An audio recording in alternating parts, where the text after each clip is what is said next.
Oi meninas! Capítulo 16 do livro O Campo de Batalha da Mente.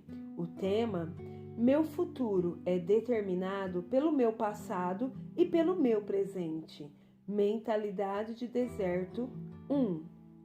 Não havendo profecia, o povo se corrompe. Provérbios, capítulo 29, versículo 18. Os israelitas não tinham uma visão positiva para a vida deles, nenhum sonho. Eles sabiam de onde tinham vindo, mas não sabiam para onde estavam indo. Tudo era baseado no que eles haviam visto e podiam ver. Eles não sabiam ver com o olho da fé. Ungido para trazer libertação. O Espírito do Senhor está sobre mim, pelo que me ungiu para evangelizar os pobres. Enviou-me para curar os de coração quebrantados, proclamar libertação aos cativos e restauração da vista aos cegos, para pôr em liberdade os oprimidos, para apregoar o ano aceitável do Senhor.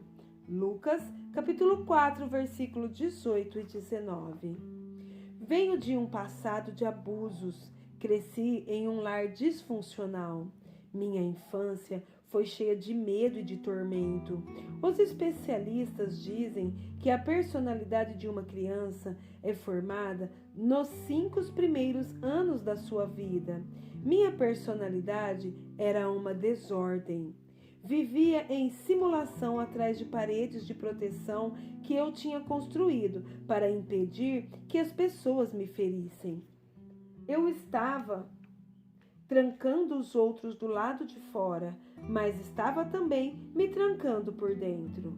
Eu era uma controladora, tão cheia de medo que a única maneira que podia enfrentar a vida era sentir que estava no controle, e então ninguém podia me ferir.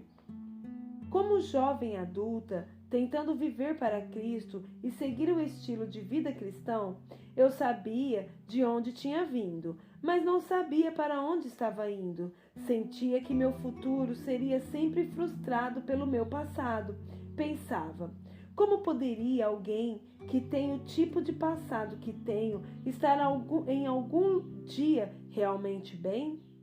É impossível. Entretanto, Jesus disse que ele veio para curar todos aqueles que estavam doentes, com o coração despedaçados, machucado e ferido, aqueles que estavam esmagados pela calamidade. Jesus veio para abrir as portas da prisão e libertar os cativos. Não fiz nenhum progresso até que comecei a acreditar que poderia ser liberta. Tinha de ter uma visão positiva para a minha vida. Tinha de acreditar que meu futuro não estava determinado pelo meu passado ou mesmo pelo meu presente. Você pode ter tido um passado miserável. Você pode até mesmo estar em circunstâncias negativas e depressivas. Você pode estar enfrentando situações tão más que parece que você não tem razão real para ter esperança. Mas eu lhe digo ousadamente: seu futuro não é determinado pelo seu passado ou pelo seu presente. Adquira nova mentalidade. Creia que com Deus todas as coisas são possíveis. Lucas, capítulo 18, versículo 27. Com o homem, algumas coisas podem ser impossíveis, mas nós servimos a um Deus que criou tudo o que vemos do nada. Hebreus 11:3. Dê-lhe o seu nada e veja-o entrar em ação. Tudo de que ele precisa é sua fé nele, e ele fará o resto. Olhos para ver, ouvidos para ouvir. Do tronco de Jessé sairá um rebento, e das suas raízes um renovo. Repousará sobre ele o Espírito do Senhor, o Espírito de sabedoria e de entendimento, o Espírito de conselho e de fortaleza, o Espírito de conhecimento e de temor do Senhor. Deleitar-se-á no temor do Senhor, não julgará segundo a vista dos seus olhos, nem repreenderá segundo o ouvir dos seus ouvidos. Isaías, capítulo 11, do 1 ao 3. Não podemos julgar as coisas corretamente pela visão dos nossos olhos naturais. Devemos ter olhos para ver e ouvidos para ouvir as coisas espirituais. Precisamos ouvir o que o Espírito diz, não o que o mundo diz. Permita que Deus lhe fale sobre seu futuro, não qualquer outra pessoa. Os israelitas olhavam e falavam continuamente sobre como eram as coisas. Deus os tirou do Egito pelas mãos de Moisés, falando-lhes por meio dele sobre a terra prometida. Ele queria que eles mantivessem os olhos fixos no lugar para onde estavam indo e fora do lugar onde haviam estado. Vamos examinar algumas passagens que retratam claramente a atitude errada deles. Qual era o problema? Todos os filhos de Israel murmuraram contra Moisés e contra Arão e se queixaram da sua situação. E toda a congregação lhes disse: tomara tivéssemos morrido na terra do Egito ou mesmo neste deserto. E por que nos traz o Senhor a esta terra? Para cairmos a espada e para que nossas mulheres e nossas crianças sejam por presa? Não seria melhor voltarmos para o Egito? Números, capítulo 14, versículo 2 e 3. Encorajo-o a estudar essa passagem cuidadosamente. Observe como esse povo era negativo, queixoso, pronto para desistir com facilidade, preferindo voltar à escravidão a continuar através do deserto até a terra prometida. Na verdade, eles não tinham um problema, eles eram o problema. Maus pensamentos produzem más atitudes. Não havia água para o povo, então se ajuntaram contra Moisés e contra Arão. E o povo contendeu com Moisés e disseram: antes tivéssemos perecido quando expiraram nossos irmãos pela praga perante o Senhor. Por que trouxestes a congregação do Senhor a este deserto para morrermos aí, nós e nossos animais? Números 20, capítulo 20, versículo 2 ao 4. É fácil ver, por meio de suas palavras, que os israelitas não estavam confiando em Deus de maneira alguma. Eles tinham uma atitude negativa, de fracasso. Eles decidiram que iriam fracassar antes mesmo que tivessem realmente começado, simplesmente porque cada circunstância não era perfeita. Eles exibiram uma atitude que veio de uma mentalidade errada. Más atitudes são frutos de maus pensamentos, falta de atitude e de gratidão. Então partiram do Monte Or pelo caminho do Mar Vermelho, a rodear a terra de Edom. Porém o povo se tornou impaciente, deprimido, muito desencorajado no caminho. E o povo falou contra Deus e contra Moisés: por que nos fizeste subir do Egito para que morramos neste deserto, onde não há pão nem água? E a nossa alma tem fastios deste pão vil, desprezível, insubstancial. Números, capítulo 21, versículo 4 e 5. Juntamente com as outras atitudes más que já vimos nos versículos anteriores, nessa passagem nós vemos evidência nos israelitas de uma tremenda falta de gratidão.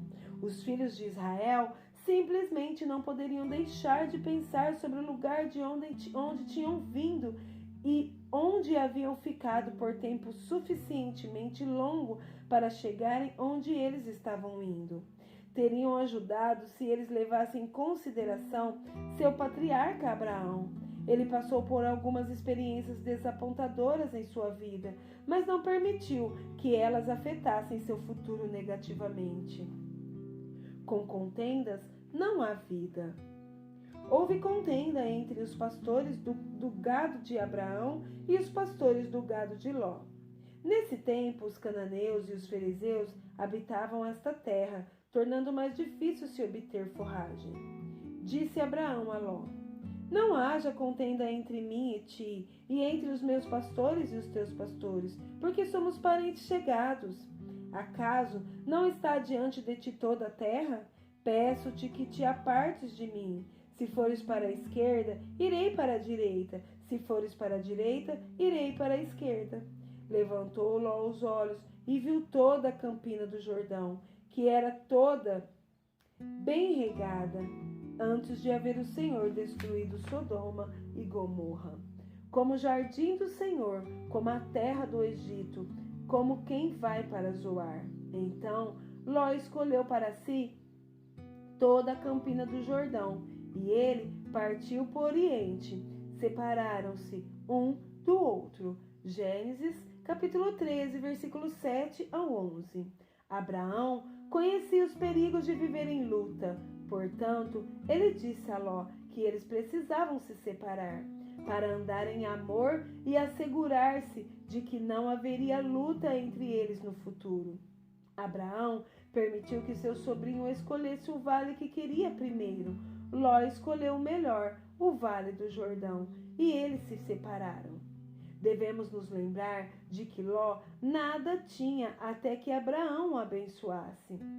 Pense na atitude que Abraão poderia ter tido, mas escolheu não ter. Ele sabia que se agisse adequadamente, Deus tomaria conta dele. Levante os olhos e veja, disse o Senhor a Abraão, depois que Ló se separou dele. Ergue os olhos e olha desde onde estás para o norte, para o sul, para o oriente e para o ocidente. Porque toda esta terra que vês, eu te darei, a ti e à tua descendência, para sempre. Gênesis capítulo 13, versículo 14 e 15. Esta passagem revela claramente que Deus queria que Abraão olhasse para cima do lugar onde ele estava para o lugar que Deus queria levá-lo, mesmo que ele se encontrasse em circunstâncias menos desejáveis depois da sua separação do seu sobrinho. Abraão teve uma atitude correta sobre sua situação e, como resultado, o diabo não poderia impedir as bênçãos de Deus para ele. Deus lhe deu ainda mais possessões do que ele tinha antes da separação e o abençoou poderosamente de todas as maneiras. Encorajo-o a olhar positivamente as possibilidades do futuro e começar a chamar à existência as coisas que não existem como se existissem. Romanos capítulo 4, versículo 17. Pense e fale sobre seu futuro de forma positiva, de acordo com o que Deus tem colocado em seu coração e não de acordo com o que você viu no passado ou até mesmo está vendo no presente.